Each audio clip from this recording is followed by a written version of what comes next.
Ok. Buenas tardes con todos y todas. Bienvenidos al módulo quinto del taller sobre crímenes de guerra y el crimen de agresión de la decimoquinta edición del curso de Derecho Internacional Humanitario Miguel Grau. Antes de comenzar, quisiera señalarles unas pequeñas cuestiones.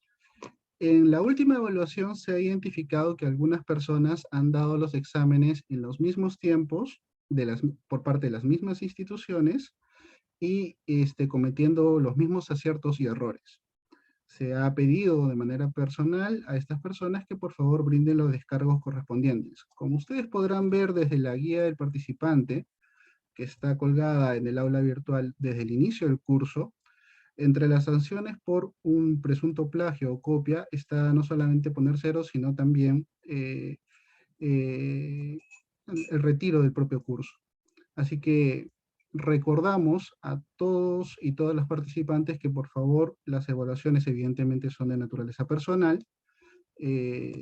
Como Ministerio de Justicia y Derechos Humanos y también el Instituto de Democracia y Derechos Humanos de la Católica, que apoyan la organización del presente curso, se sancionará cualquier cuestión de plagio o copia en los exámenes.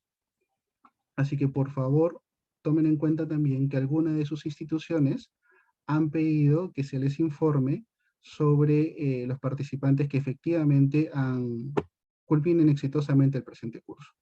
Tomen en cuenta estas cuestiones para el examen final, por favor. Ahora sí, sin más preámbulos, doy el pase a el doctor Gianfranco Olivera Astete, asesor jurídico de la Delegación Regional del Comité Internacional de la Cruz Roja para Perú, Bolivia y Ecuador.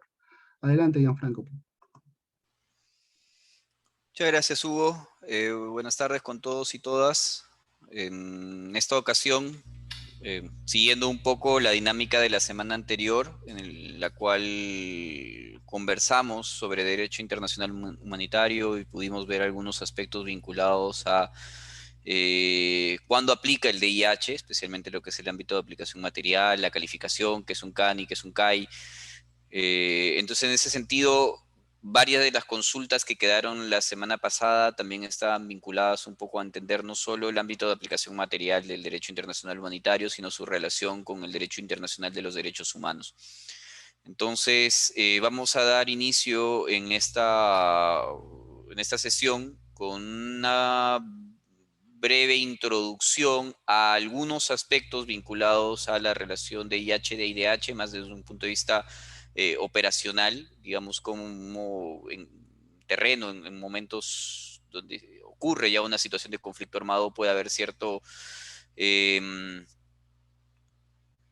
confusión en algunas circunstancias, pero que es una confusión a veces también que los hechos nos la presentan como una situación bastante compleja de poder definir el ámbito jurídico aplicable. Entonces, voy a proceder con realizar una pequeña presentación al respecto. Luego la doctora Michelle va a estar a cargo de ver ya específicamente los aspectos de crímenes de guerra y de agresión, que son también los que se han tocado en este módulo, ¿no? Entonces voy a pasar a compartir pantalla. Es importante tener en cuenta que ya se ve la pantalla. Creo que sí, ¿no? Sí, perfecto.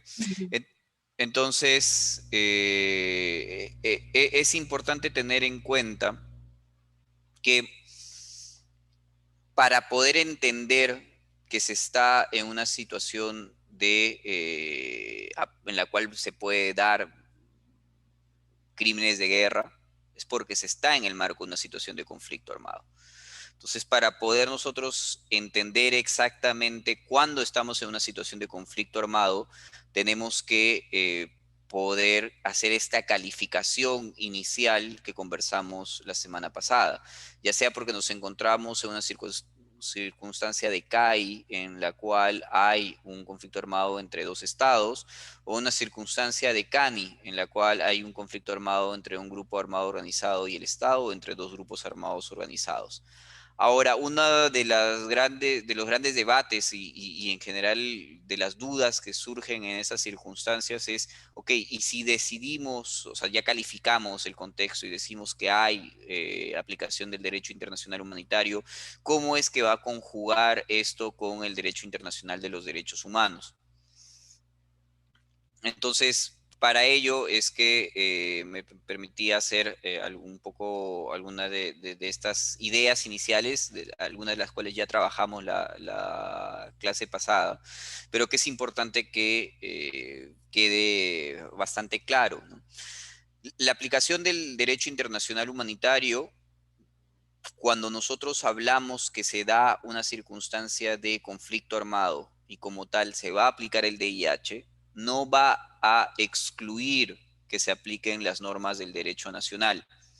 Y eso es fundamental a tener en cuenta, ¿no? Porque nosotros hemos visto en la clase pasada que muchas de las dudas que surgieron era, por ejemplo, con la relación que podía darse en una circunstancia de conflicto armado con tipos penales nacionales. Y si esto, el hecho que hablemos de que se está dando un conflicto armado, excluiría o no la posibilidad de que esto pueda ser calificado en el marco de un tipo penal que esté en el Código Penal de los distintos ordenamientos jurídicos penales nacionales. Y por eso es tan importante tener en cuenta que no es el caso. O sea, digamos, si hay un hecho tipificado, no sé, por el delito de terrorismo, por ejemplo, no significa que no va a dejar de ser terrorismo porque estemos en un CAN. Y si eso calza en el tipo penal específico del ordenamiento jurídico nacional, entonces se va a seguir o existe la posibilidad, de la decisión soberana del Estado en el marco de su ordenamiento jurídico penal de sancionar ese incumplimiento al orden jurídico interno. Entonces eso es importante tener en cuenta, ¿no? La aplicación del derecho internacional humanitario lo que va a hacer es regular y poner ciertas normas a los conflictos armados, pero no va a excluir la aplicación del derecho nacional. Obviamente siempre que el derecho nacional también esté de la mano o no contradiga normas del derecho internacional humanitario, con lo cual, en caso de contradicción, sí podría generarse una circunstancia mucho más compleja que habría que evaluar cuando hay choque de normas, ¿no? Y ese ya sería otro debate. Pero si, por ejemplo, el tipo penal nacional no es contrario, o sea, me estoy poniendo un ejemplo claro, ¿no? Imagínense que hay una norma que habilita que sí se puede atacar civiles, por ejemplo, ¿no? O sea, obviamente eso sí iría en contra de IH. Y ahí sí habría un problema en cuanto a aplicación de normas. Pero si es un tipo penal que no es que vaya en contra del DIH, sino sencillamente es algo que el Estado soberanamente ha decidido investigar, juzgar y sancionar, el Estado puede seguir haciéndolo, ¿no? Y no hay ningún problema con ello. En el marco de esa misma idea es que tampoco el derecho internacional humanitario, y es algo que se mencionó bastante la semana pasada, tampoco no reconoce un estatus especial a los grupos armados o a sus miembros, ¿no? O sea, no significa que porque digamos que se está dando una circunstancia de conflicto armado, el grupo armado organizado va a tener estatuto de beligerancia o va a tener la posibilidad de acceder al estatuto de prisionero de guerra o muchas de las normas que se aplican en conflictos armados internacionales. No es que eso va a aplicarse también cuando estemos en un conflicto armado de carácter no internacional. Entonces, cuando se está en un conflicto armado de carácter no internacional y hay grupos armados organizados, el DIH no les reconoce ningún estatus específico. Entonces, esa es otra idea que también es importante que quede clara. Lo que sí es, les va a dar obligaciones. Y eso, ¿por qué? Porque cuando hablamos del conflicto armado, de las circunstancias del derecho internacional humanitario, es importante tener en cuenta que el DIH va a dar obligaciones a los grupos armados organizados. Es decir, el respeto del derecho internacional humanitario no es únicamente por el Estado o agentes estatales, sino también por agentes no estatales. Y es por eso que los miembros de grupos armados organizados pueden y son juzgados por crímenes internacionales, como por ejemplo los crímenes de guerra, y es algo que seguro Michelle va a profundizar en mucho mayor detalle, pero no es que solo el DIH obliga a los agentes del Estado, obliga también a los agentes no estatales, pero eso no significa que le reconozca algún estatus específico a los grupos armados organizados ni a sus miembros. Otro aspecto que es importante tener en cuenta en cuanto a aplicación del DIH es que la finalidad política no es un elemento definitorio del CANI, porque existe mucho la tendencia a que un grupo armado organizado es considerado como tal si tiene algún tipo de finalidad política, si lo que busca es alcanzar el gobierno de un Estado. Y eso no es un elemento definitorio de un conflicto armado no internacional. Recordemos que para calificar que una situación de violencia es un conflicto armado no internacional, lo que se requiere es una intensidad en las hostilidades y se requiere que haya una organización en las partes. Entonces el grupo armado tiene que estar organizado con una estructura cuasi militar, con una jerarquía, con una capacidad de mando, pero no es obligatorio que tenga una finalidad política, no es obligatorio que su objetivo sea alcanzar a ser el gobierno o de ese espacio territorial.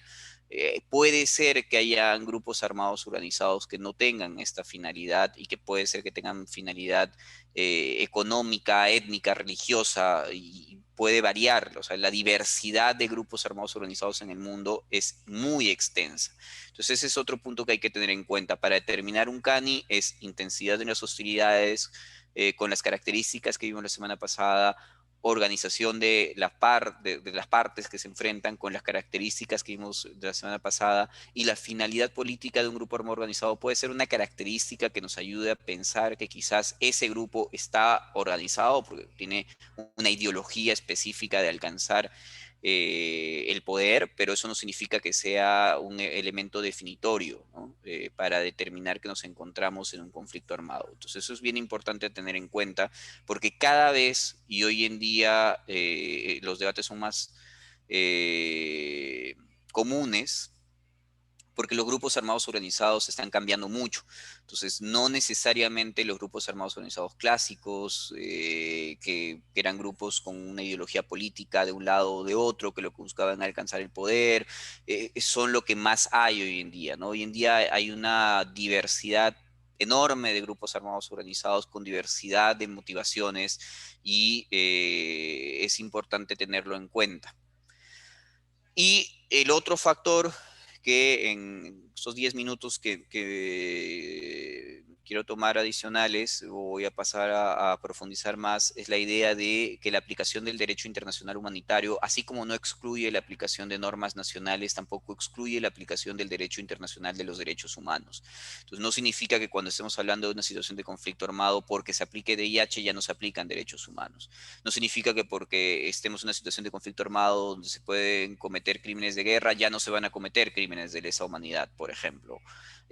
Puede darse en un mismo contexto crímenes de guerra, crímenes de lesa humanidad, graves violaciones de los derechos humanos, y no es que va a ser excluyente, no es que porque se aplique el derecho internacional humanitario es lo único que vamos a tener que tener en cuenta. Entonces, el hecho de que se aplique una situación de conflicto armado, lo que hace es agregarle un nivel de complejidad al contexto. Entonces, vamos a tener que tener un marco jurídico adicional a considerar.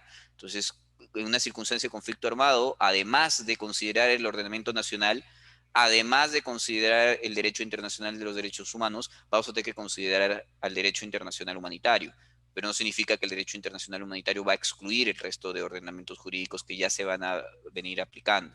Entonces, esas son algunas ideas importantes. Ahora, esto lo voy a pasar rápidamente porque está en el video del módulo 4, justamente que me tocó realizar, que me centré en este aspecto.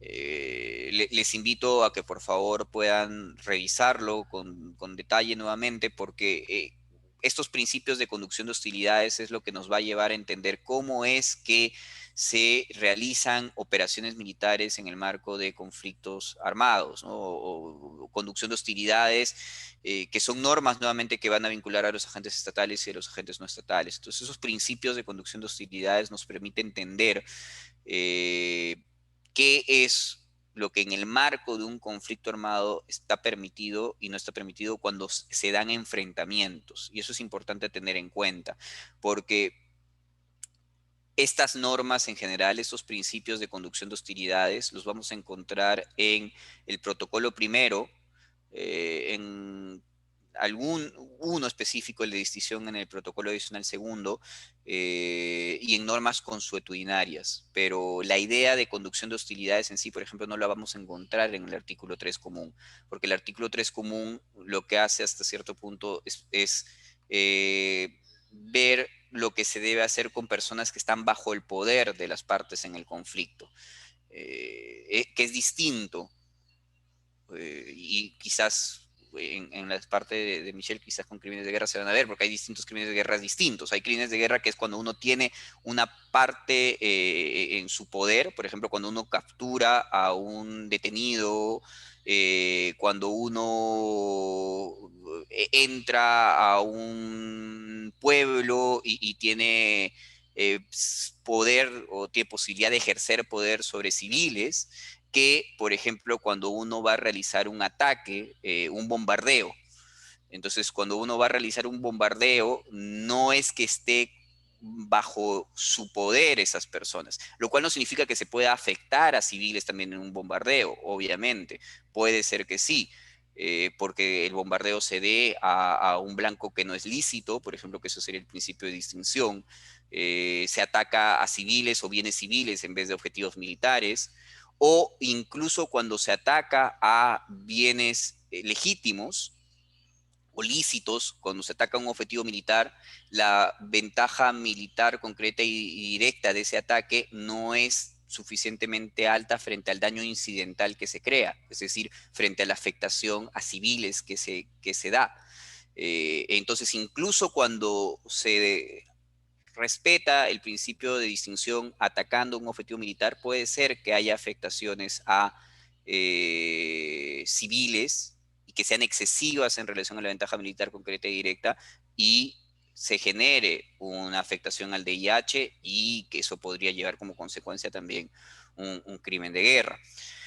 Y otro caso va a ser, incluso si existe una ventaja militar concreta y directa alta, pero no se toman precauciones en el ataque, ¿no? Por ejemplo, no se eligen ciertos medios, ciertos métodos, el horario en el que se realiza el ataque, todo eso van a ser ciertas precauciones factibles, porque la factibilidad va a ser una palabra esencial en el principio de precaución, pero que se tienen que tener en cuenta.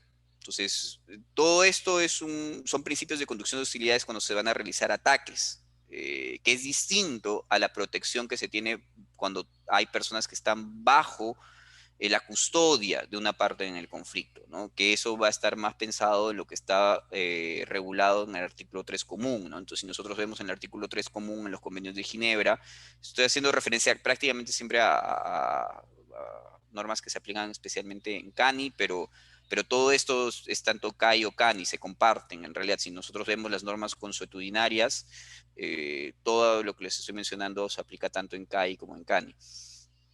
Pero si nosotros vemos el artículo 3 común, habla justamente de la protección de civiles, de no tortura, de un juicio justo, de no tratos inhumanos, de no homicidio, de no toma de rehenes.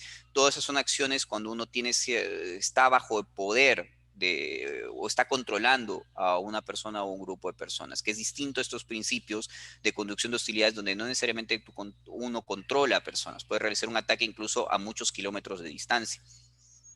Entonces es importante también tener en cuenta esas dos ideas de cómo es que protege el DIH en general a personas y bienes civiles. Ahora, eh, también es un tema especialmente importante cuando hablamos de protección a personas, ya específicamente, es que a veces en los conflictos armados hoy en día, eh, las personas civiles pueden ser que participen en las hostilidades. Existe un test para determinar cuando un civil participa en las hostilidades. Lo puedo dejar la lectura específica en el chat luego como para que lo tengan presente, pero es cierto que a veces los civiles pueden perder esta protección, pero cuando son civiles, y ahí estamos hablando de civiles, ¿no? Y es importante tener la diferencia entre civiles y los miembros del ala armada, del grupo armado, ¿no? Que tienen una función continua de combate, se les determina así, o sea, los miembros del ala armada, del grupo armado, ellos no son civiles. Pero cuando los civiles puede ser que tal vez pierdan su protección porque participan directamente en las hostilidades, lo pierden únicamente en cada momento que participan y de ahí la vuelven a recuperar. Y eso es bien importante. Eso no se comentó, creo, a mayor detalle, pero cuando se ve la definición de grupo hostil del 1095, hay una parte que dice o apoyan en sus operaciones o apoyan en su realización, no estoy seguro. La última parte de la definición de grupo hostil del 1095. Eso se ha desarrollado con mayor detalle en el reglamento de la 1095, siguiendo justamente los estándares de protección a civiles en circunstancias en las que pueden perder su protección, bajo qué circunstancias se da, la temporalidad y los elementos para determinar cuándo un civil pierde su protección. Entonces es importante tener en cuenta, porque es normativa nacional también que hay que tener la relación. Entonces, cuando un civil deja de participar en las hostilidades, vuelve a recuperar su protección como civil frente a ataques directos, con lo cual no significa que tal vez pueda ser investigado, juzgado y sancionado por algún delito que haya cometido en el marco de su participación, pero ya no son objetivos para que puedan ser sujetos de ataque. Entonces, eso es importante tener en cuenta. Y si hay duda, si un civil está o no está participando en las hostilidades, se asume que no está participando en las hostilidades. Y esto es bien importante. Hay que tener certeza de que una persona está participando en las hostilidades para decir que se puede realizar algún tipo de ataque frente a esa persona. Ahora, el DIH no obliga a atacar, y ese es un tema que es importante tener en cuenta, incluso a quienes participan en las hostilidades. O sea, existe la posibilidad de atacar, pero no la obligación. Entonces, especialmente en circunstancias en las cuales los civiles pierden su protección, hay que tener en cuenta que tal vez la posibilidad de no realizar un ataque directo es algo que hay que evaluar siempre. Justamente porque estamos hablando de civiles que si bien han perdido, y no se podría decir que perdió su protección, que no se podría decir que el ataque directo a estos civiles es una afectación al DIH, hay que evaluar las condiciones para ver si, de acuerdo a lo que es el principio de limitación, el principio de humanidad, el principio de necesidad militar, tener en cuenta consideraciones previas para no necesariamente realizar ataques directos. Entonces, eso es importante tener en cuenta también, y eso me da pie para ya 3 minutos más, solo cerrar la idea de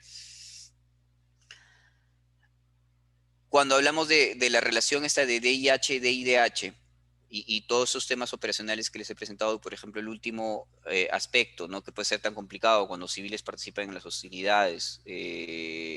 El DIH se aplica en conflictos armados, sean CANI o CAI, y el DIDH se va a aplicar en todas las circunstancias, en todo un momento. Entonces significa que también se aplica en conflictos armados. Entonces, hay que intentar ver la manera en la cual se realiza justamente una relación entre el DIH y el DIDH, ¿no? Y hay distintos teorías, y hay que tener en cuenta que una teoría que se debate mucho en sí es la posibilidad de entender cuál es la ley especial, ¿no? Pero un enfoque de ley especial sobre la base de la complementariedad. Es muy claro los convenios de Ginebra y sus protocolos adicionales en la complementariedad que tiene que existir entre el DIH y el DIDH. Entonces, por ejemplo, si es una persona que participa en las hostilidades, pero es capturada, pasa a ser una persona detenida. Entonces va a estar protegida, por ejemplo, por el artículo 3 común, porque es una persona bajo custodia de una parte en el conflicto, pero eso no significa que también va a dejar de estar protegido por todos los derechos que vienen del derecho internacional de los derechos humanos.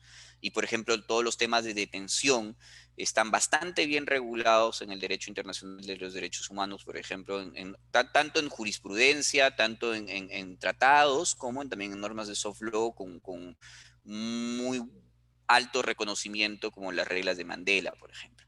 Entonces, hay que tener en cuenta que no se van a excluir estas ramas del derecho internacional, y hay algunos momentos en particular donde va a haber mucha duda de qué ámbito aplicar, ¿no? Eh, Siempre que hayamos calificado primero. Si no hemos calificado y no se da una circunstancia de conflicto armado, entonces no hablamos de DIH y siempre aplicaremos solo derechos humanos. Pero si se ha calificado y estamos hablando de una circunstancia en la cual determinamos que hay una aplicación de derecho internacional humanitario, entonces hay que entender cómo en determinadas circunstancias va a prevalecer el DIH y cómo en otras circunstancias puede ser que prevalezca el derecho internacional de los derechos humanos. Ya les he puesto un ejemplo, por ejemplo, de personas privadas de libertad. Ahora en tema de uso de la fuerza y ya para cerrar, seguro va a haber más preguntas quizás en el marco de la segunda hora, pero estos principios que les he mencionado hace un momento de conducción de hostilidades son principios de DIH, cuando entendemos que hay un objetivo lícito en el marco de un conflicto armado. Cuando hablamos, por ejemplo, de una circunstancia que no es DIH, van a entrar los principios de legalidad, necesidad, proporcionalidad que conocemos del derecho internacional de los derechos humanos. Va a haber algunas circunstancias en el marco de un conflicto armado en el cual haya aplicación también de normas de derechos humanos. Sí, imagínense que estamos en un conflicto armado y hay una erradicación, por ejemplo, de plantaciones ilícitas. No es que en la erradicación de las plantaciones ilícitas, por más que se esté en un contexto de conflicto armado, se va a aplicar el DIH, porque es un tema de restablecimiento, mantenimiento del orden público. O hay una protesta en medio de un conflicto armado. No es que se aplica el DIH hacia los manifestantes, no, porque el derecho internacional de derechos humanos sigue vigente y van a tener que aplicarse las normas de uso de la fuerza de derechos humanos. Entonces, por eso es que no es esta idea de la lex specialis que el DIH va a desplazar a los derechos humanos o los derechos humanos van a desplazar al DIH, sino que tenemos que entender cómo es que se van a complementar y cómo en algunas circunstancias quizás va a priorizarse una frente a otra sin que la desplace totalmente.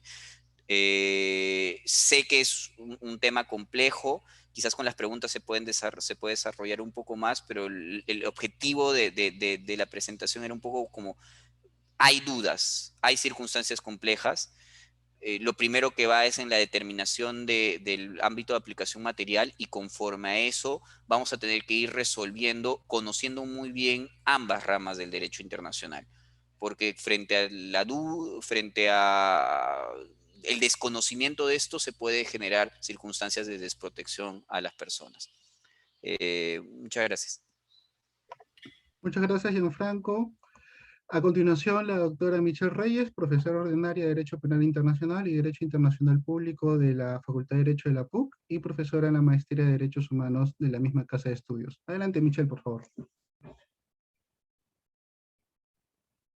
Michelle, ¿no se te escucha? Perdón, ¿ahora me pueden escuchar bien? Sí, ahora sí.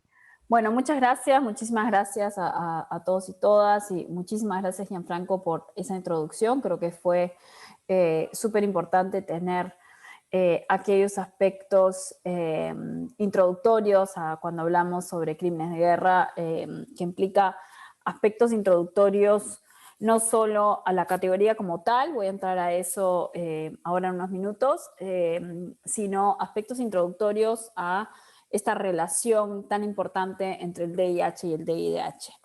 Y creo que Gianfranco aquí ha tocado varios aspectos claves que vamos a abordar también o mencionar a mayor o menor grado, el tema de la intensidad de la organización, cómo esto tiene también una consecuencia, por ejemplo, para el propio ejercicio de la jurisdicción de la Corte Penal Internacional, como en el marco de la Corte Penal Internacional se deja bien claro en el Estatuto de Roma que la categoría de crímenes de guerra no se va a aplicar para situaciones que no son conflicto armado, y aquí específicamente tenemos una amplia jurisprudencia sobre esos elementos de intensidad de organización. Tenemos una amplia jurisprudencia que lleva a que en su primer caso la Corte Penal Internacional haya decidido analizar este tema con detenimiento y dejar sentado cuál va a ser el estándar. Como vamos a ver también, para la Corte Penal Internacional fue importante en el marco de los CANIS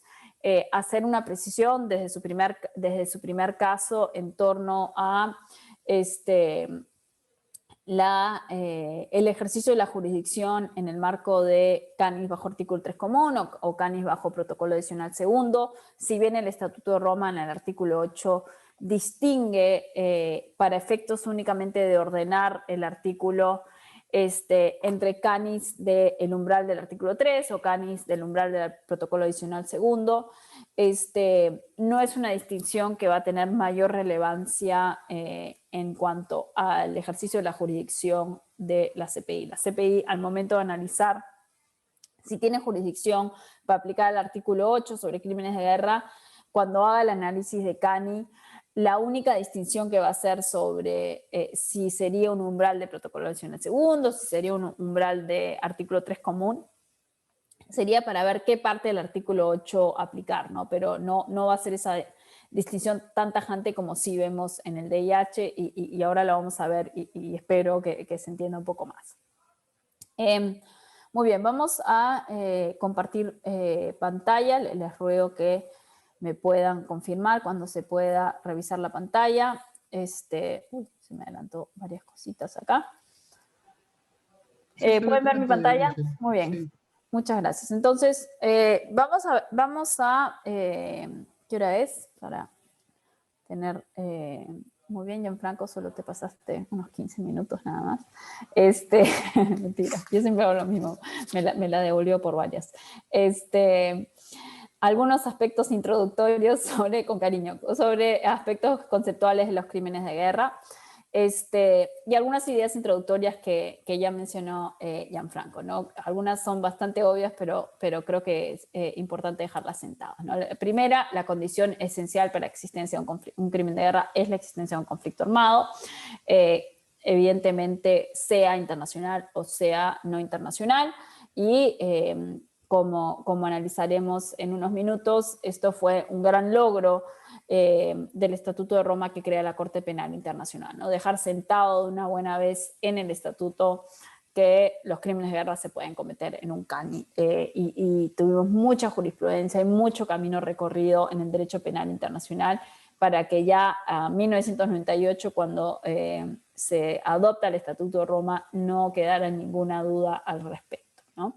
Y en verdad ese camino ya lo había dejado claro los jueces del Tribunal Penal Internacional para la ex Yugoslavia, en el caso Tadic, cuando precisan que por si acaso, si quedaba alguna duda sobre la falta de claridad de nuestro estatuto, sobre el Tribunal Penal Internacional para la ex Yugoslavia, que no quede ninguna duda si se aplica también para situaciones de CAN, ¿de acuerdo? Eso en torno a uno de los argumentos de la defensa en el caso de Tadic. Segunda precisión y segunda idea muy introductoria muy importante: no toda violación al DIH es un crimen de guerra. Gianfranco había mencionado que el estatuto va a incluir distintos tipos de crímenes de guerra, y vamos a ver esas categorías, pero al margen de eso también hay que tener en claro que si bien los crímenes de guerra son violaciones al DIH, no todas violaciones al DIH van a ser crímenes de guerra. Y yo siempre pongo un ejemplo muy específico. Si ustedes recordarán, el protocolo el tercer convenio de Ginebra de 1949 regula todo lo relativo a prisioneros de guerra, ¿no? Y hay una disposición en el tercer convenio de Ginebra que establece que en un campo de prisioneros de guerra, sobre todo pensemos en los grandes conflictos armados internacionales como la Segunda Guerra Mundial, donde era muy común tener campos de prisioneros de guerra, Y en los campos prisioneros de guerra, a la luz de el tercer convenio de Ginebra, que obviamente se adopta después de la Segunda Guerra Mundial, pero inspirado mucho en esa experiencia, se estableció una disposición que señala que en los campos prisioneros de guerra, los prisioneros de guerra tienen derecho a asistir a una cantina, ¿no? Y el término cantina es algo así como, no un bar, sino como una suerte de bodega. En inglés el término canteen es un poco más amplio, pero donde pueden ir a comprar tabaco, etcétera, ¿no? El violar o el impedir a un prisionero de guerra que vaya a esta cantina es una violación al DIH, pero no es un crimen de guerra, ¿de acuerdo? Entonces, los crímenes de guerra no van a ser solamente una violación al DIH, sin, por supuesto, minimizar el resto del gran universo de violaciones al DIH, sino que van a tener una gravedad particular, como lo precisaron los jueces en Tadić. Van a constituir una violación al DIH consuetudinario convencional y van a ser normalmente de naturaleza penal, ¿de acuerdo? Entonces, cuando hablamos de crímenes de guerra necesitamos una claridad en conceptos y muchos de estos conceptos ustedes ya lo han venido repasando a lo largo de este curso, entonces no necesariamente vamos a profundizar, pero tenemos que entender qué es DIH, tenemos que tener una claridad sobre qué es conflicto armado, qué es un grupo armado, esto va a ser también relevante para el elemento de la organización, y finalmente, por supuesto, vamos a ver qué cosa es un crimen de guerra, ¿de acuerdo? Y la definición de conflicto armado, entonces, como ustedes ya han visto, se inspira mucho en esta definición que nuevamente en el caso Tadić, y lo mencionamos muchísimas veces porque quizá es, siempre digo, el caso más emblemático, más importante que tenemos en Derecho Penal Internacional. Si algún día les sobra tiempo para revisar las 3000 páginas, adelante, pero Tadić nos brindó respuestas en tantísimos aspectos, ¿no? Y uno de los aspectos más importantes fue esta definición que de cierto modo faltaba, ¿no? En los más de 600 artículos de los convenios de Ginebra, en ningún momento se define qué cosa es un conflicto armado, ¿no? Entonces, recuerden que Tadić nos indica, ¿no?, que se entiende que existe un conflicto armado cuando se recurre a la fuerza entre estados o hay una situación de violencia armada prolongada entre autoridades gubernamentales y grupos armados organizados o entre estos grupos dentro de un estado. O sea, los tres escenarios, ¿no? Estado-Estado, CAI, Estado-Grupo Armado, CANI, o entre grupos armados, ¿no? CANI. Y vamos a ver entonces cuáles son estos elementos, ¿no? Las partes que se enfrentan, por un lado, según esta definición de Tadić, Estado-Estado, Estado-Grupo, Grupo-Grupo, con la complejidad y también la evolución de qué entendemos por grupo armado, donde nuevamente el elemento clave va a ser la organización, el nivel de intensidad, un nivel de intensidad para entender el concepto de conflicto armado que va a implicar, como seguramente ya han visto, pero solo quería repasar este tema, ir más allá de los actos de violencia aislados y esporádicos. Y el nivel de organización de las partes, ¿no? La idea de que debe ser un nivel de organización que les permita a las partes llevar a cabo operaciones sostenidas y concertadas.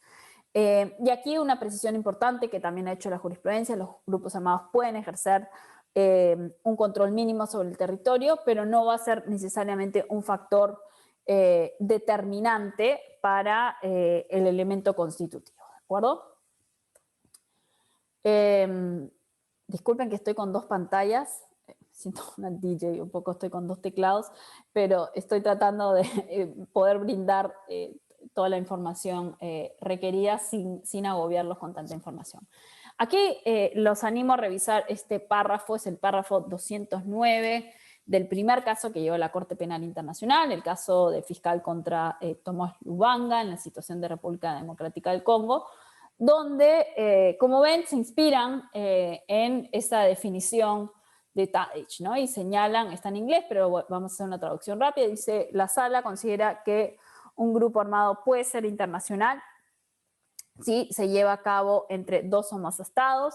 Esto se extiende a la ocupación parcial o territorial en el territorio de otro estado, al margen de si esa ocupación es resistida o se enfrenta a resistencia armada.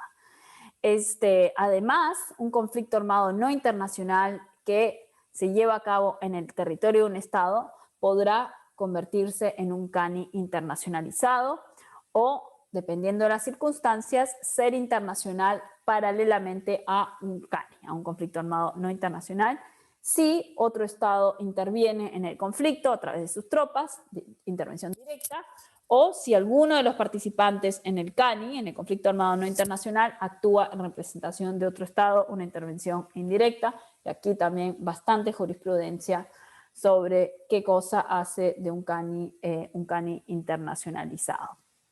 Vamos a ver también más adelante el estándar que aplica la Corte Penal Internacional en Lubanga para CANIs propiamente dicho. Como señalaba, además de entender qué cosa es un conflicto armado, es igual de importante, tiene la misma importancia entender qué cosa no es un conflicto armado.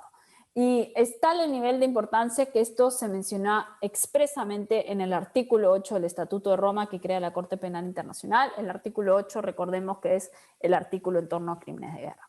Entonces tenemos aquí 2 disposiciones, el artículo 8.2f y el artículo 8.2d, que señala lo siguiente. Dice, el párrafo 2e del presente artículo se aplica a los conflictos armados. Disculpen, voy a mover la ventanita de las caritas para poderla. Ok. Se aplica a los conflictos armados que no son de índole internacional y por consiguiente no se aplica a las situaciones de tensiones internas y de disturbios interiores, tales como los motines, los actos esporádicos y aislados de violencia u otros actos análogos. Se aplica a los conflictos armados que tienen lugar en el territorio de un Estado cuando existe un conflicto armado prolongado entre las autoridades gubernamentales y grupos armados organizados o entre tales grupos. De nuevo, el énfasis es no vamos a estar en una situación de CANI cuando no hay una intensidad y una organización que configure dicha situación. ¿De acuerdo?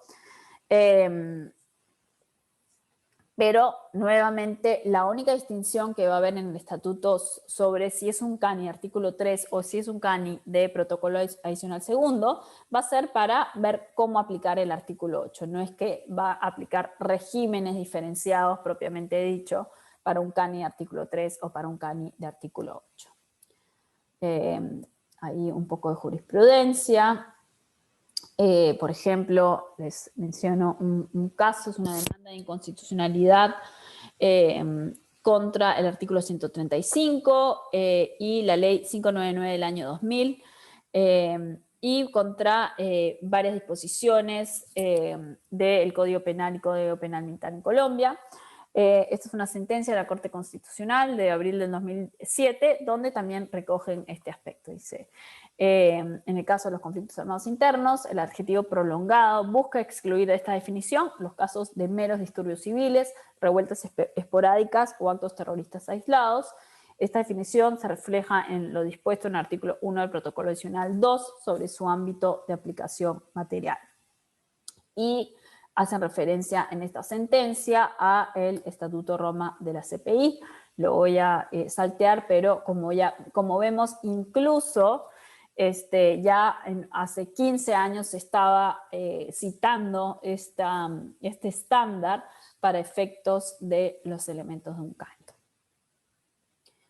El análisis del grupo armado también entonces va a ser relevante para análisis de CANI. Y aquí nuevamente en el artículo 3 común vamos a ver para el artículo 3 común, pero también por supuesto para el protocolo adicional segundo, pero vamos a ver cómo la jurisprudencia ha también trabajado los aspectos de organización e intensidad. Entonces, lo que se requiere es un grupo armado con cierto nivel de organización que le permita aplicar el DIH. Aquí el Tribunal Penal Internacional para la ex Yugoslavia también nos ha dado jurisprudencia importante, el caso Fatir Limash y otros del año 2005 disculpen, tiene bastantes elementos para poder hacer este análisis de organización. ¿Qué plantea, por ejemplo, el tribunal para la ex Yugoslavia en el caso Fatih Limash sobre organización? Por ejemplo, si existe una estructura jerárquica, por ejemplo, si existe la posibilidad de aplicar medidas disciplinarias, por ejemplo, si hay dentro del grupo armado un centro de operaciones, si tiene el grupo armado una capacidad logística, por ejemplo, para transportar armas, si tiene el grupo armado la habilidad para planificar, para coordinar y para ejecutar operaciones.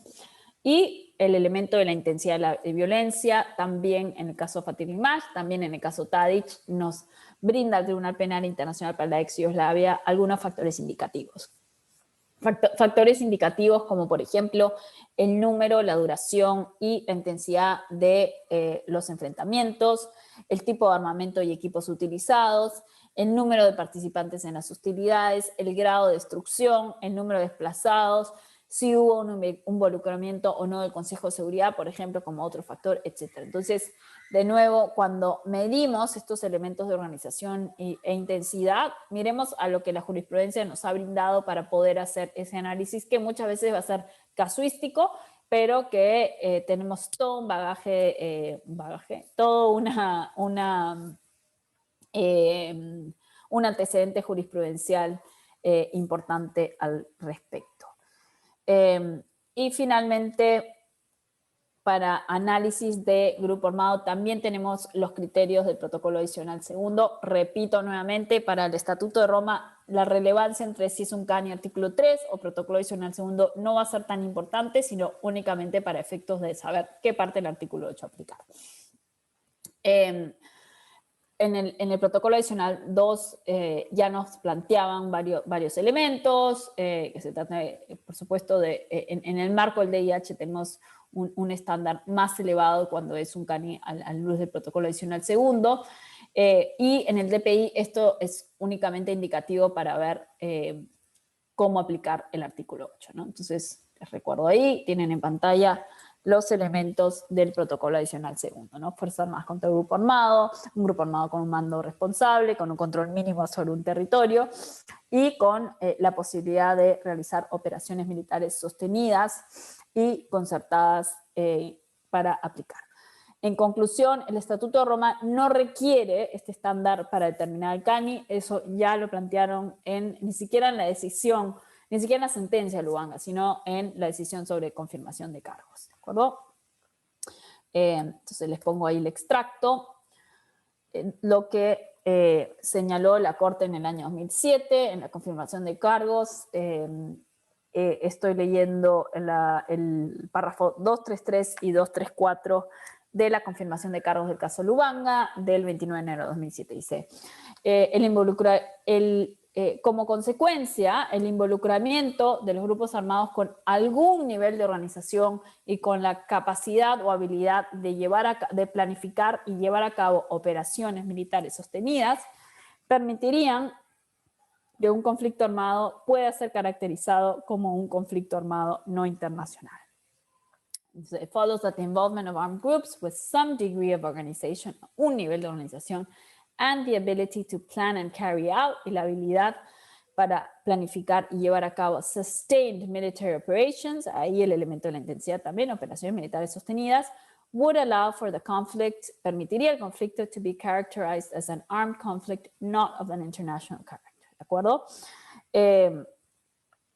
Muy bien, vamos a saltear el resto del aspecto. Y también tenemos jurisprudencia en el Perú, un megajuicio contra la cúpula de Sendero Luminoso, de la Sala Penal Nacional. También se refiere a estos aspectos. Muy bien, pasemos entonces a los crímenes de guerra y cómo es que se recogen en el artículo 8. Recordemos entonces, si bien el marco conceptual o la definición general que muchas veces se maneja son que estamos ante serias violaciones a reglas constitucionales o convencionales que pertenecen al cuerpo del DIH, no estamos ante toda violación al DIH.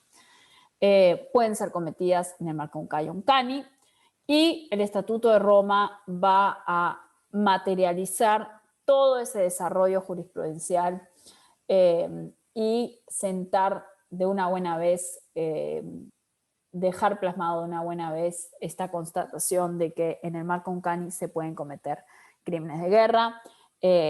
La primera sentencia del caso Lubanga termina siendo un caso sobre CANI. En un primer momento, como se trataba de un conflicto armado que se internacionalizó justamente y que tenía una naturaleza variante según distintos momentos de los hechos, los jueces de la Corte Penal Internacional en un primer momento imputan cargos bajo la sección del artículo 8 sobre CAI y, la Fiscalía imputa cargos en un primer momento bajo crímenes de guerra en la sección de CAI. Finalmente se hace una reclasificación de los elementos jurídicos. La regla 55 del reglamento de la Corte permite durante el curso de un proceso hacer una reclasificación, obviamente no fáctica, sino jurídica de los hechos, y se termina cambiando la naturaleza del conflicto armado para que sea un CANI, ¿de acuerdo? Y como vamos a ver, uno de los aspectos esenciales del Estatuto de Roma también es que toda esta relación tan importante entre el ius in bello y el ius ad bellum termina reflejada con dos crímenes concretos que van a ser recogidos en el Estatuto. Los crímenes de guerra en el artículo 8 y el crimen de agresión en el artículo 8 bis. ¿De acuerdo?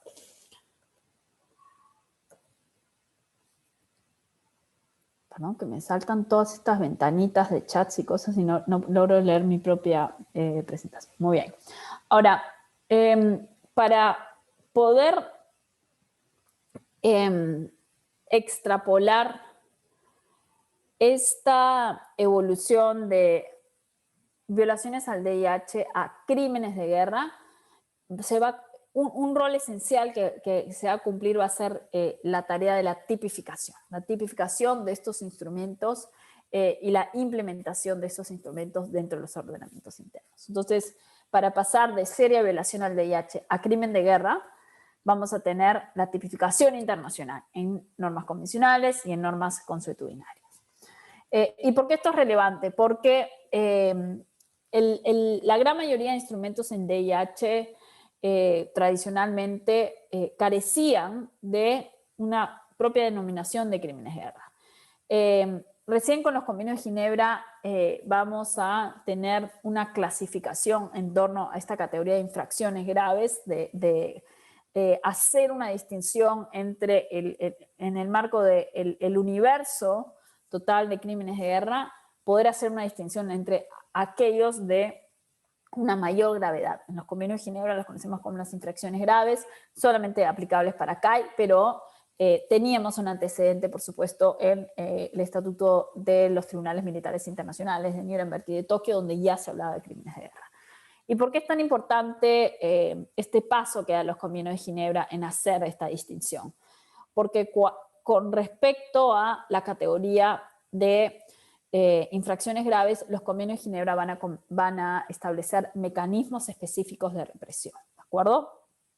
Y eso va a complementar y asentar toda esta maquinaria del DPI que se comenzó con los Tribunales Militares Internacionales de Nuremberg y de Tokio, cuando se incluye una disposición específica sobre crímenes de guerra. Entonces, este desarrollo histórico lo habíamos comenzado a ver con el Tratado de Versalles, cuando se estableció el derecho de las potencias a sancionar la violación a las leyes y costumbres de la guerra. Teníamos antecedentes y una existencia previa de juicios por crímenes de guerra en los ordenamientos internos, empezando por el propio Código de Liber durante la Guerra Civil o la Guerra de Secesión estadounidense y algunas disposiciones anteriores, los Tribunales Militares Internacionales de Nuremberg y Tokio, y finalmente los convenios de Ginebra. Entonces, teníamos como que varios ejercicios y ejemplos importantes que tenían una intención común y un objetivo en común, que era ciertas violaciones al VIH ameritan, por su gravedad, ameritan la imposición de una responsabilidad al individuo y no solamente a los estados. El derecho internacional nos fue llevando entonces hacia ese camino, ¿no? Hacia esa distinción de que a ciertos actos en el marco de un conflicto armado tenían tal gravedad que requerían la aplicación del derecho hacia los individuos. Pero lo que no teníamos era una uniformidad. Entonces había una falta de uniformidad al respecto y ese camino se empieza a materializar a partir de la Segunda Guerra Mundial, se empieza a materializar con los tribunales ad hoc y por supuesto va a aterrizar finalmente en el Estatuto de Roma. Entonces, si miramos la siguiente diapositiva, vamos a ver este desarrollo histórico ya de la categoría de crímenes de guerra. Vamos a ver en el Tribunal Militar Internacional de Nuremberg, en el artículo 6, en el artículo 5 del Tribunal Militar Internacional del Lejano Oriente, en los tribunales ad hoc para la ex Yugoslavia, donde establece estos dos artículos, el artículo 2 y el artículo 3 del Estatuto del Tribunal del Tribunal Penal Internacional para la ex Yugoslavia, y donde quedaban dudas de si el artículo 3 también se aplicaba a CANI. El artículo 2 específicamente se refería a CAI, pero cuando hablaba de otras violaciones al VIH materializados en crímenes de guerra, la propia defensa de Tadić argumentaba que eso no se aplicaba a CANI, y los jueces, en el caso Tadić, dijeron, sí, el artículo 3 se aplica también a CANI. En el Tribunal Penal Internacional para Ruanda no queda dudas de que un estatuto que se aplicaba para CANI. Lo tuvimos también en los tribunales penales internacionales especiales o mixtos como el de Sierra Leona y el de Camboya. Y finalmente, por supuesto, en el Estatuto de Roma que crea la Corte Penal Internacional. Y esta evolución ha sido una evolución importante también en el camino de ir ampliando los propios crímenes de guerra, ¿de acuerdo? Miren, por ejemplo, el artículo 6 del Estatuto Militar Internacional de Nuremberg, el artículo 6C, básicamente a modo de ejemplos, una lista bastante reducida, pero decía lo siguiente, dice, crímenes de guerra a saber, la competencia del tribunal, el tribunal tendrá competencia sobre los crímenes de guerra, a saber, violaciones de las leyes o usos de la guerra. En dichas violaciones se incluye el asesinato, los malos tratos o la deportación para realizar trabajos forzados o para otros objetivos en relación con la población civil de un territorio ocupado, o en dicho territorio el asesinato o malos tratos a prisioneros de guerra o en personas en alta mar, el asesinato de rehenes, el robo de bienes públicos o privados, la destrucción sin sentido de ciudades o la devastación no justificada por la necesidad militar sin quedar las mismas limitadas a estos crímenes. De ello pasamos a el artículo 8 del Estatuto de Roma, que tiene unos avances indiscutibles. El primero, en tener una amplia regulación para crímenes de CAI y CANI. Si bien no hay una uniformidad total entre la relación de CAI y la relación de CANI, y la tendencia es que nos acerquemos a esa uniformidad, o sea que todo o casi todo lo que sea un crimen de guerra en un CAI puede hacerlo en un crimen, puede hacer un crimen de guerra en un CANI, excepto cuando la naturaleza de norma lo prohíbe. Por ejemplo, cuando hablamos de prisioneros de guerra, es exclusivamente una categoría únicamente para los conflictos armados internacionales, ¿no? Porque un miembro de un grupo armado no tiene derecho al estatus de prisionero de guerra. Entonces, es únicamente para un miembro de una fuerza estatal, las Fuerzas Armadas, pero con la excepción de aquellas normas cuya naturaleza no permitiría que se aplique a un CANI, la idea es que haya una equiparación. En el artículo 8 vamos a ver tipos específicos mucho más claros, en torno además a el principio de legalidad, y vamos a ver nuevos crímenes que no teníamos regulados en tratados anteriores. Por ejemplo, ataques a misiones humanitarias, por ejemplo, daños al medio ambiente, en el marco de las hostilidades, por ejemplo, la utilización de escudos humanos, reclutamiento de niños teníamos únicamente en el Tribunal Especial para Sierra Leona, e inspiró, por supuesto, el primer caso ante la CPI, toda una amplísima categoría sobre violencia, o una amplia categoría sobre violencia sexual. Antes solo teníamos en los tribunales ad hoc, por ejemplo, la violación sexual, nada más. Entonces, eso va a ser un avance súper importante. Entonces, si bien ha habido críticas a que la sección de CAI haya sido y siga siendo más amplia que la sección de CANIS, que críticas porque no refleja la realidad es que al día de hoy la mayoría de los conflictos armados son no internacionales y no internacional, pero también tenemos soluciones.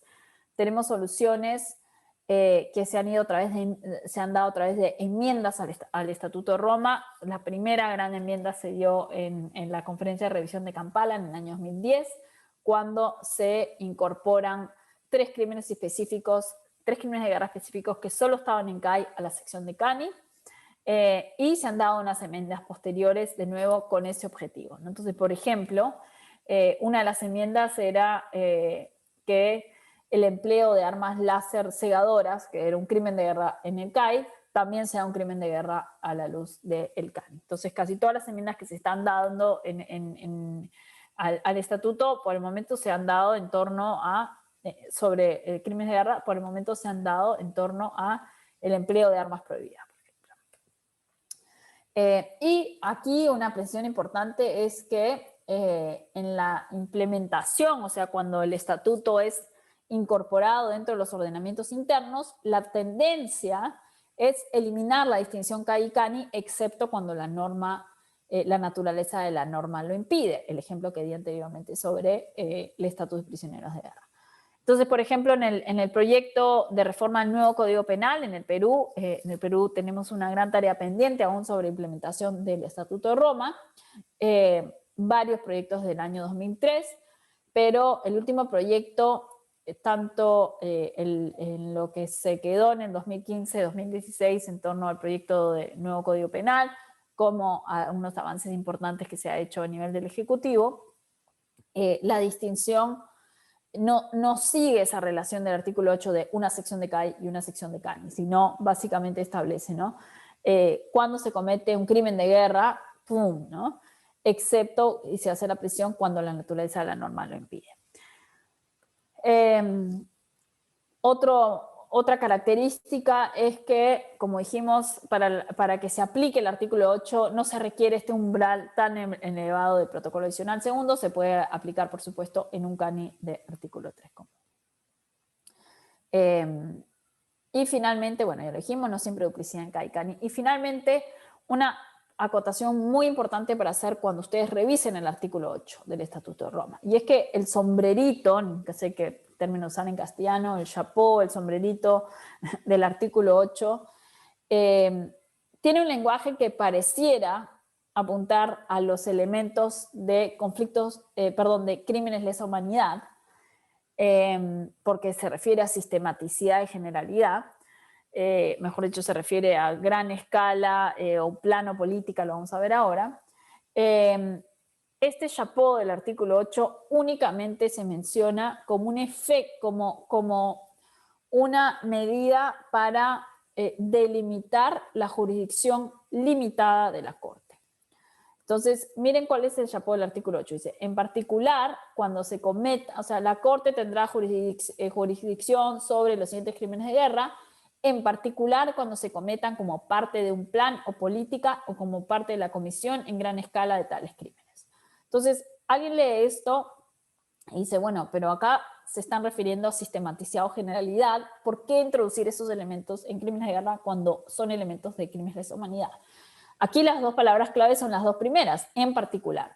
Es simplemente una acotación sobre cuál va a ser la priorización que va a hacer la Corte Penal Internacional en el gran universo de crímenes de guerra que podrían llegar a su jurisdicción. Entonces, hay una serie de filtros para llegar a la CPI, pero además la CPI dice, ahí donde podría tener jurisdicción, mi prioridad va a ser aquellos crímenes de guerra que se cometen como parte de un plano política o como parte de la comisión en gran escala. Entonces, no es que está descartando los otros crímenes de guerra que no tienen estas características. No lo puede hacer porque sistematicidad o generalidad no son elementos constitutivos del tipo cuando hablamos de crímenes de guerra. Son elementos de tipo cuando hablamos de lesa humanidad, pero no de crímenes de guerra. Únicamente se pone acá porque, de nuevo, como hemos mencionado creo que en varias ocasiones, la jurisdicción de la CPI es una jurisdicción limitada. La CPI no puede investigar ahí donde tendría jurisdicción siempre. Entonces, una forma de ir priorizando y seleccionando los casos es, sobre todo, así hay que leer en particular, sobre todo me voy a enfocar en aquellos crímenes de guerra que tienen esta característica, ¿de acuerdo? Entonces vamos a ver cuáles son, cómo se clasifica el artículo 8. Va a incluir crímenes que se cometen en torno a personas protegidas, en torno a bienes protegidos, propiedad, en torno a métodos, en torno a medios. Tenemos una aprox de 43, y digo aprox porque algunos incisos van a incluir más de un crimen, por ejemplo, reclutamiento y alistamiento y uso de niños soldados. Son 3 crímenes distintos, pero están dentro de una misma disposición, pero tenemos una aprox de 43 incisos, y tenemos 4 secciones en el artículo 8. 2 secciones para CAI.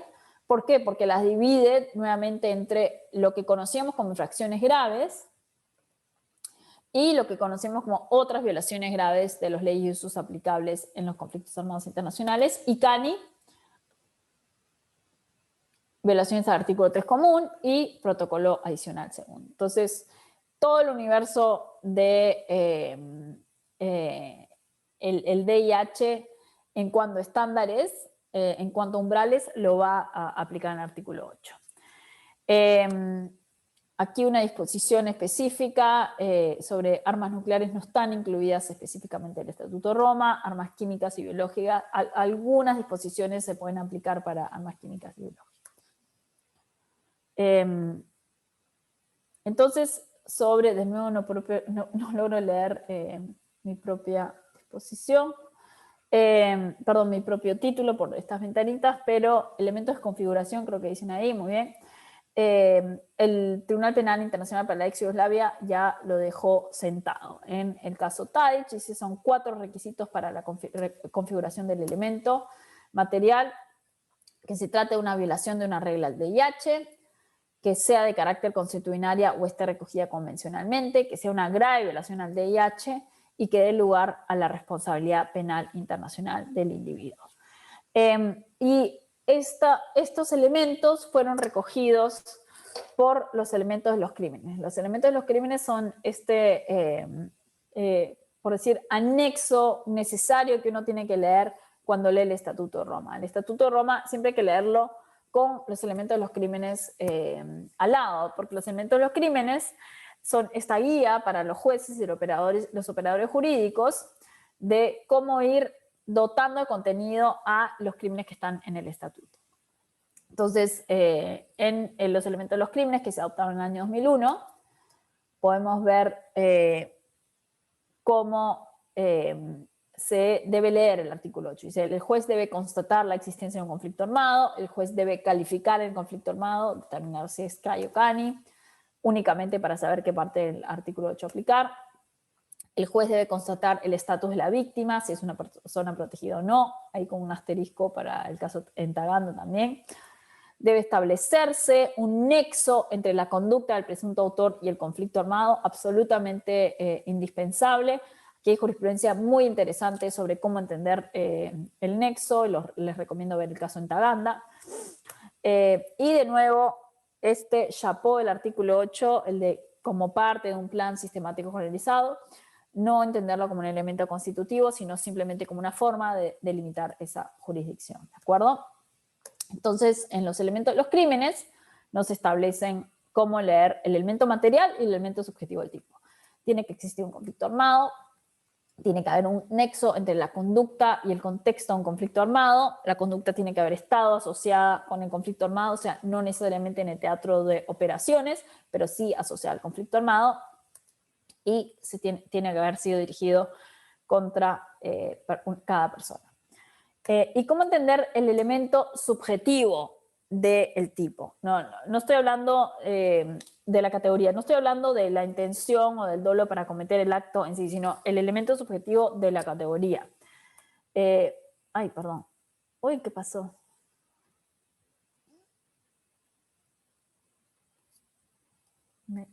No sé qué pasó. Me requete salte. Ya.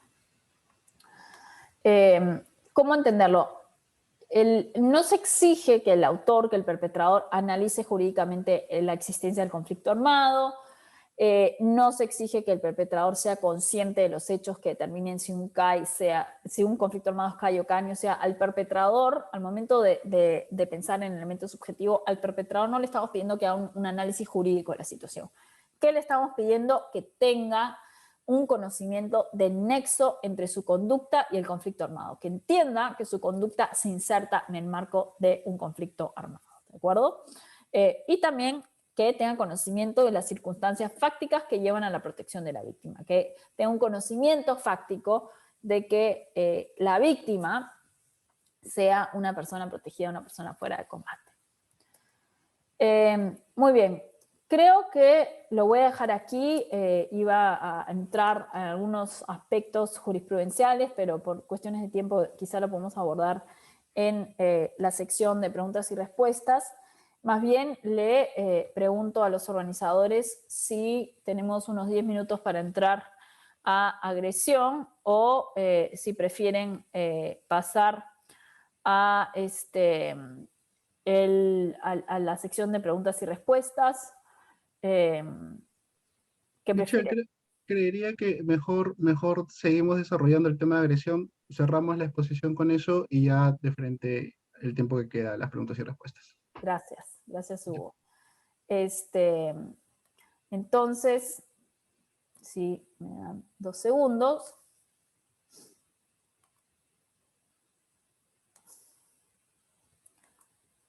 Si pueden ver mi pantalla, vamos a hablar sobre el crimen de agresión. Voy a saltear algunas diapositivas.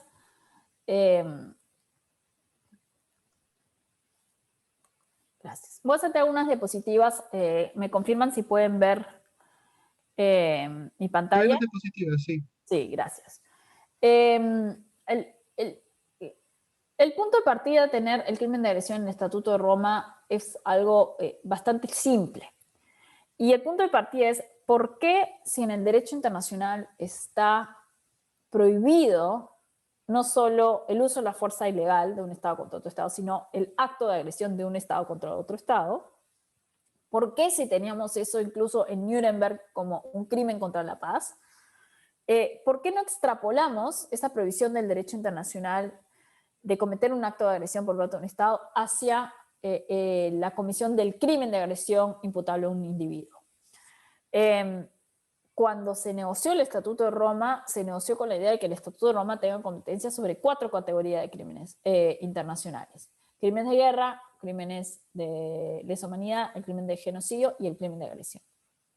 Y teníamos todo un antecedente importante, tanto en el derecho internacional público, el acto de agresión imputable a un Estado, como en el propio derecho penal internacional, la categoría de crímenes contra la paz que tenemos en los tribunales militares internacionales Nuremberg y de Tokio.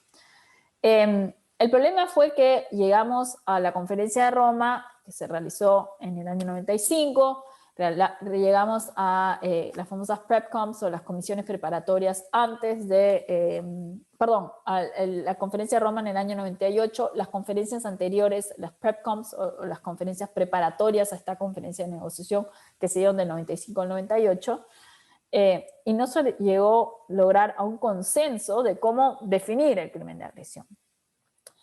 A pesar de que tenemos estos antecedentes tan importantes, ¿no? La Carta de Naciones Unidas ya había sido un punto de inflexión al prohibir de una buena vez el recurso a la fuerza por parte de los estados, en el artículo 2, inciso 4. Teníamos distintas precisiones a lo largo de la Carta sobre esta prohibición. Tenía que tratarse de una prohibición en torno al empleo de la fuerza armada.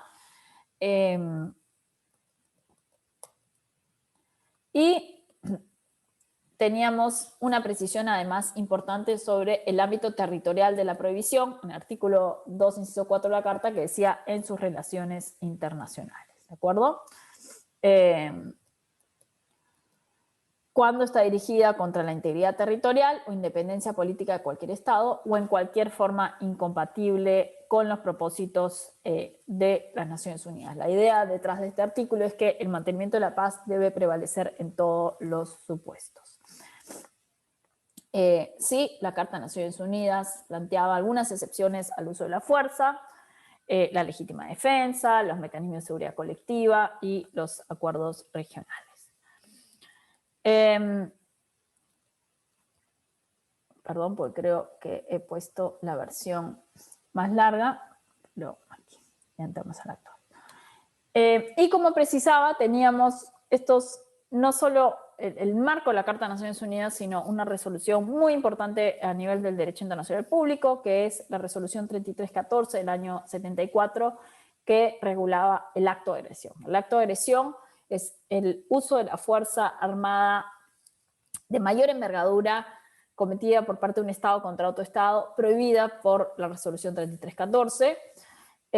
Y la idea detrás de tener crimen de agresión es extrapolar esa responsabilidad estatal a la responsabilidad del individuo. Entonces, es tener ambos tipos de responsabilidad. No solo la responsabilidad internacional del Estado por el acto de agresión, sino la responsabilidad penal del individuo por el crimen de agresión. ¿De acuerdo? Entonces ya teníamos el primer elemento, que era qué cosa es un acto de agresión. Eso ya lo teníamos definido en el derecho internacional. La resolución 3314 lo define de la siguiente manera, ¿no? La agresión es el uso de la fuerza armada por un Estado contra la soberanía, la integridad territorial o la independencia política de otro Estado. Es la forma más grave del uso de la fuerza. ¿Y quién puede cometer agresión? Los Estados. Esto lo establece claramente la resolución 3314. Han habido análisis muy interesantes a nivel de derecho internacional de si agentes no estatales pueden cometer el acto de agresión. Esto se analizó también por parte de la Corte Internacional de Justicia en la opinión consultiva sobre consecuencias jurídicas de la construcción de un muro en territorio palestino ocupado. ¿Por qué? Porque había esta pregunta también si algunos grupos armados, como por ejemplo Hamas, podían configurar el crimen de agresión que se comete desde... gracias, disculpe. Mami, ahí voy. ¿qué está contigo? Ya, ahí voy, termino y voy. Gracias. Disculpen, un segundo. Un ratito, que se quede tranquilito. Ya. Entonces, teníamos también esta preocupación de si agentes no estatales podían cometer el crimen de agresión, ¿de acuerdo? Muy bien, con todos estos antecedentes llegamos finalmente a la definición del crimen de agresión en una conferencia de negociación, una conferencia de revisión al Estatuto de Roma que se hizo en el año 2010 en Kampala, Uganda, y se logra la siguiente definición. Y como van a ver, es bastante increíble que se haya demorado la comunidad internacional tantos años de llegar a una definición que en buena medida recoge lo de la resolución 3314. Entonces, por ejemplo, señala lo siguiente. La agresión la van a definir como el crimen de agresión individual como la planificación, preparación, inicio o ejecución de un acto de agresión por parte de una persona en posición de liderazgo. Ahí en rojo les estoy adelantando los elementos del crimen. No se acompaña, calladito. La planificación, la preparación, el inicio o la ejecución, y además, ojo, un elemento que ningún otro crimen del estatuto tiene, que es el que se tenga que tratar de una persona en posición de liderazgo, en la famosa cláusula de liderazgo. ¿Sí? Además, dice, en gran medida implica el requerimiento mínimo de que ésta constituya una violación manifiesta a la Carta de las Naciones Unidas. Aquí otro umbral de gravedad. Finalmente dice, un acto de agresión está definido como el uso de las Fuerzas Armadas por parte de un Estado contra otro, sin justificación de defensa propia o autorización por parte del Consejo de Seguridad, y la definición básicamente recoge entonces los actos que están establecidos en la resolución 3314. Por ejemplo, la invasión a través de las Fuerzas Armadas, bombardeos o bloqueos. Entonces, veamos los elementos, la definición que va a ser la planificación, preparación, iniciación o realización del acto de agresión. No podemos tener crimen de agresión sin el acto de agresión. La cláusula de liderazgo, que se aplica tanto a autores como a partícipes, siempre tienen que ser personas en posición de liderazgo, incluso si es un partícipe, en torno a las distintas modalidades de participación a la luz del estatuto. Y como no podemos tener crimen de agresión sin un acto de agresión, la pregunta que motivó mucha parte de la negociación y la discusión es, ok, pero ¿quién determina si se ha cometido un acto de agresión? Lo determina el Consejo de Seguridad de Naciones Unidas o en su defecto lo determina los jueces de la Corte Penal Internacional. Pero eso es una primera determinación para ver si hay jurisdicción sobre el crimen de agresión. Después hay que ver si se cometió el crimen. Entonces, esto es otra presión importante porque si ha habido una determinación que no ha habido conflicto armado por parte del Consejo de Seguridad, perdón, que si ha habido una determinación que no ha habido el crimen de agresión, disculpen las siglas en inglés, COA por Crime of Aggression, si el Consejo de Seguridad decide no ha habido acto de agresión, esa decisión la puede volver a revisar los jueces de la Corte Penal Internacional para efectos únicamente de su jurisdicción. Evidentemente la CPI no va a pronunciarse sobre si hay responsabilidad o no de un Estado. Lo va a hacer únicamente para ver si se configura el acto de agresión.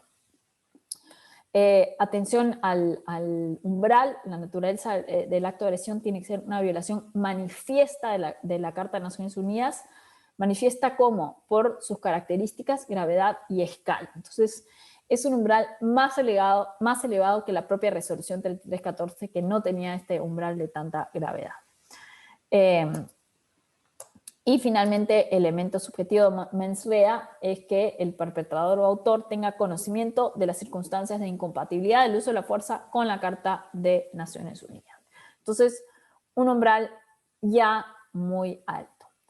La última diapositiva es una diapositiva compleja y voy a tratar de pasarla muy rápidamente, pero es este último punto que ven a continuación, que el crimen de agresión, por todos estos aspectos y por la forma como la Corte Penal Internacional requiere el ejercicio de su jurisdicción, en la práctica lo que crea es un régimen paralelo ante el resto de crímenes. No solo en la práctica, sino en la forma como está configurado el tipo penal.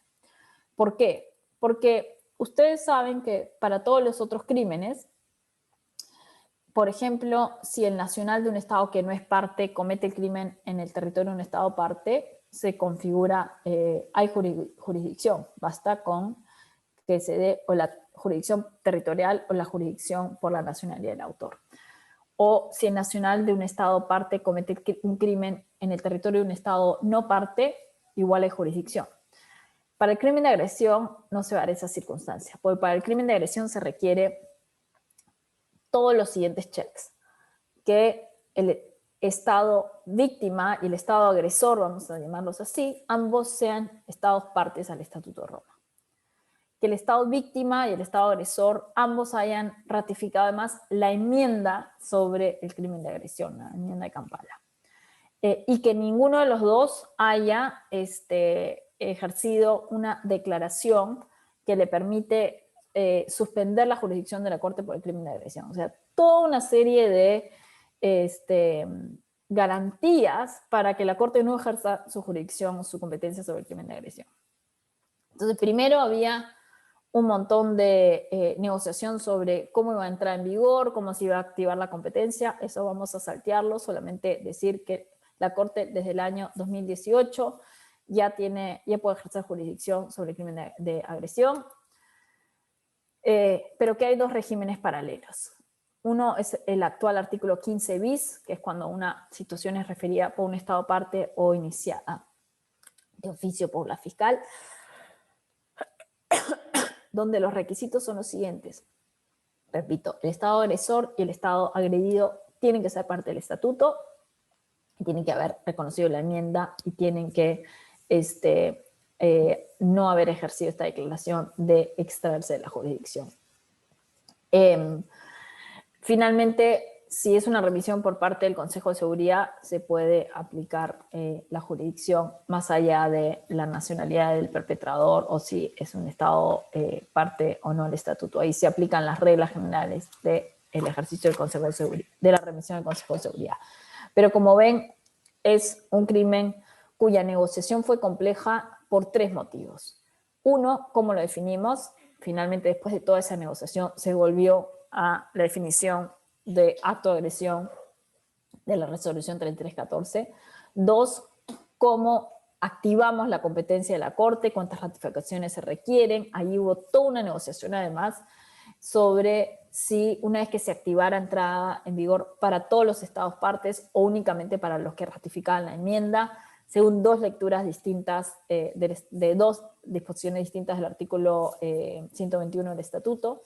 Y la tercera, el tercer punto álgido de las negociaciones fue cómo ejerce la Corte jurisdicción sobre el crimen de agresión. Entonces, ¿cómo lo definimos? ¿Cómo se activa la jurisdicción? Y activar es distinto a cómo se ejerce la jurisdicción.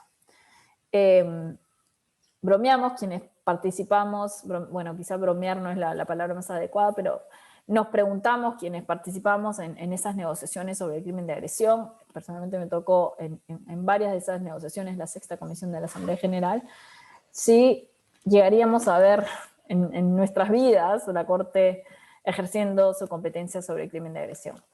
Ya nos tocará verlo, por lo menos ya hay jurisdicción. El Estado peruano todavía no ha ratificado la enmienda de Kampala, pero está encaminado en esa tarea. El Estado peruano fue muy activo, me consta de primera mano, fue muy activo en la negociación no solo del Estatuto de Roma, sino también de las enmiendas de Kampala, y pues vamos a ver cómo va evolucionando esta competencia. No tenemos a la fecha ningún caso sobre el crimen de agresión.